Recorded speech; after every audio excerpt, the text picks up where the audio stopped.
欢迎来到新兴消息频道，请订阅频道，所以大家不要错过当天最热门的新闻。我们今天的时事通讯包括以下内容：男星不爱和谭松韵拍吻戏，井柏然暴露想法，原来徐凯说的都是真的。娱乐圈又出新料，谭松韵这回可真是招人嫌了。今天小编要给大家爆料一个劲爆消息，有传言说许多男星都不太愿意和谭松韵拍吻戏，这是什么情况？难道是谭松韵的吻技太差，还是她的口气太大？别急，让我们一起来扒一扒这背后的真相。让我们来看看这个不愿意的名单有多长。据说从任嘉伦到宋威龙，再到井柏然，甚至连徐凯都在列。这么多男神齐刷刷的抗拒，到底是为哪般？要说起这事的源头，还得从谭松韵的害羞说起。大家都知道，谭松韵一直以来都是以害羞女神的形象示人。在拍摄《以家人之名》时，她和宋威龙的吻戏就闹出不少笑话。据宋威龙透露，谭松韵每次拍吻戏都会害羞的不行，经常笑场，搞得导演都快崩溃了。这种害羞不仅影响了谭松韵自己，还传染给了她的搭档。任嘉伦在拍摄《锦衣之下》时就曾表示，和谭松韵拍吻戏时，他总是会害羞。这种害羞反而成了谭松韵的一个标签，让人觉得她特别可爱。但是可爱归可爱，拍戏还是要专业的嘛。于是乎，一些男星就开始避之不及了。这里要澄清一下，这个避之不及可不是因为嫌弃谭松韵，而是出于对角色和剧情的考虑。比如说，井柏然在接受采访时就表示，和谭松韵合作时，他会特别注意自己的表现。为什么呢？因为谭松韵那种独特的少女感，让她在演绎某些角色时，需要付出更多的努力来塑造角色的成熟感。这就要求男演员在表演时也要更加用心，以便能够和谭松韵的表演达成平衡。说到这里，大家可能会问，那徐凯呢？他不是和谭松韵在《你比星光美丽》中有大量吻戏吗？没错，这部剧可以说是谭松韵在吻戏方面的一个重大突破。据说谭松韵和徐凯在剧中有几千场吻戏，这个数字把小编都吓了一跳。不过仔细想想，这么多吻戏，应该能看到不少精彩的镜头吧。事实上，谭松韵在这部剧中的表现确实让人眼前一亮。那些自然流畅的吻戏，完全看不出之前害羞的样子。特别是有一幕，在昏暗的灯光下，两人深情相吻的画面，温柔细腻的让人心都化了。这种进步，不得不说是谭松韵的一大突破。从害羞到自然，从生涩到熟练，谭松韵在吻戏方面的成长，某种程度上也反映了国产剧吻戏的进步。说到国产剧的吻戏，那可真是一言难尽啊！还记得那些拔罐式的吻戏吗？演员使出吃奶的劲儿，恨不得把对方的脸给吸下来，看得人直呼这是在接吻还是在打架啊！还有那些为了凸显主角特点而设计的奇怪吻戏，比如说有的剧里为了体现男主的霸道，硬是安排了一场电梯里公主抱式接吻。你敢信？在那么小的空间里，男主还能抱起女主，还能稳稳当当的接吻，这得多大的力气啊！更夸张的是，有些剧组为了制造话题，想出了一些匪夷所思的吻戏设计，比如隔人接吻、喷嚏吻之类的。这些设计不仅不浪漫，反而让人觉得有点恶心。难道编剧们觉得只有这样才能吸引观众的注意力吗？好在像《你比星光美丽》这样的作品，终于让我们看到了希望。剧中的吻戏不再是为了博眼球而设计的噱头，而是自然地融入剧情，成为表达感情的一种方式。这种进步，不得不说是国产剧的一大进步。回到谭松韵身上，她的成长真的让人刮目相看。从早期的害羞到现在的自然大方，谭松韵用实际行动证明了，只要肯努力，没有什么是克服不了的。这么一看，那些不愿意和谭松韵拍吻戏的男星们，是不是该重新考虑一下了？现在的谭松韵可是能把吻戏演得又自然又动人呢。说到底，演员的成长是需要时间和经验的积累的。谭松韵的例子告诉我们，不要轻易给别人贴标签。今天害羞的小姑娘，明天可能就成了接吻高手呢。小编要说的是，不管是谭松韵还是其他演员，我们期待的都是他们能在作品中呈现出最好的状态。吻戏只是表演的一小部分，真正重要的是演员能否把角色演活，能否打动观众。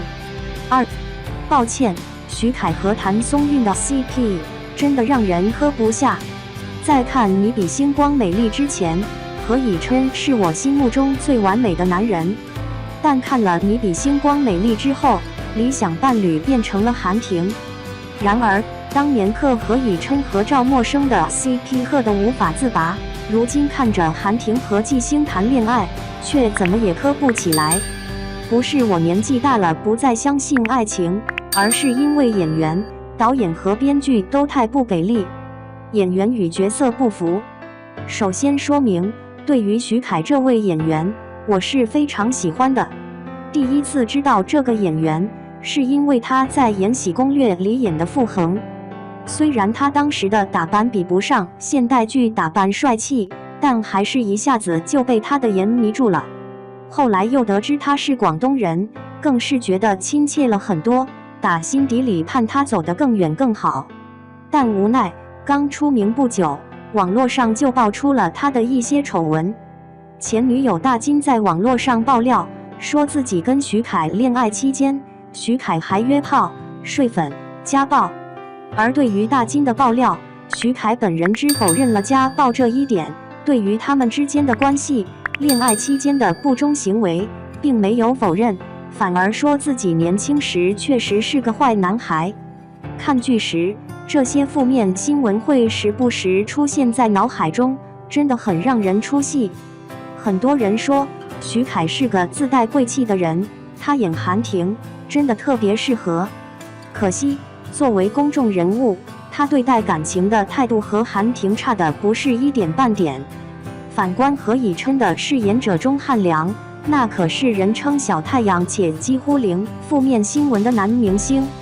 据说他平时很少玩智能手机，也不玩微博，虽然和很多女明星搭过戏，但基本没赚过绯闻。我记得当年真的很克他和唐嫣，然后就在网上搜他们的消息，可搜来搜去，除了一起出席活动，硬要求有一些互动外，真的找不到他们之间有任何一点暧昧的蛛丝马迹。没有丑闻的男演员演完美男主，自然更符合观众的期待，女主人设立不住。不过我之所以那么磕何以琛和赵默笙，不是因为何以琛足够完美，而是因为赵默笙配得上何以琛的完美。赵默笙不仅性格好、独立，且在自己热爱的事业上发展得很好。更重要的是，在对待感情方面，他专一、有原则，足够笃定。应辉回国后，想尽办法挑拨他和何以琛的关系，但赵默笙每次的反应都称得上天衣无缝，给了何以琛足够的安全感。剧中有一幕让我印象非常深刻，赵默笙在香港出差，被应辉耍手段带到了他的私人庄园，然后还以应太太的身份把赵默笙介绍给其他人。赵默笙意识到问题后，马上找来应辉，让他解释清楚。应辉装可怜，说如果他离婚的消息被泄露，将会对他的公司造成非常严重的影响，恳求赵默笙陪他演戏。赵默笙不想断应辉的财路，但他还是非常坚决地拒绝了，然后躲进厕所里发信息给何以琛交代事情经过，并且一直到酒会结束，他才从厕所出来，就是为了不让其他人误会。个人觉得赵默笙这个应对方法真的可以写进教科书，教大家在面对容易产生让恋人误会的情况时该怎么处理。所以，在这件事后，何以琛和赵默笙的感情迅速升温，一直甜到结局，就非常自然。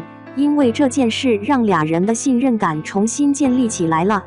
反观纪星这个角色，他和韩婷相识于校园，并且互有好感，后来因为韩婷出国而断联了10年，所以他们和设定本身和何以琛、赵默笙很像。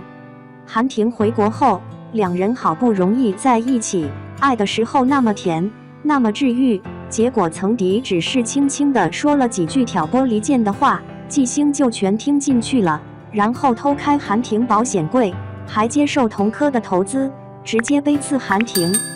这给我最大的感受是，韩婷到底喜欢纪星什么？纪星他根本不配好吧？实际上，纪星这个角色本身就是立不住的。一个敲代码的工程师，在离职后拿着40万存款就和毫无创业经验的师弟创业开公司，这本身是一件很无脑的事情。然后在他快穷途末路时，韩婷给他投了2000万，他的公司才得以活下去。在之后，韩婷可以说是一路手把手教他，让他慢慢成长为一个优秀的企业老总。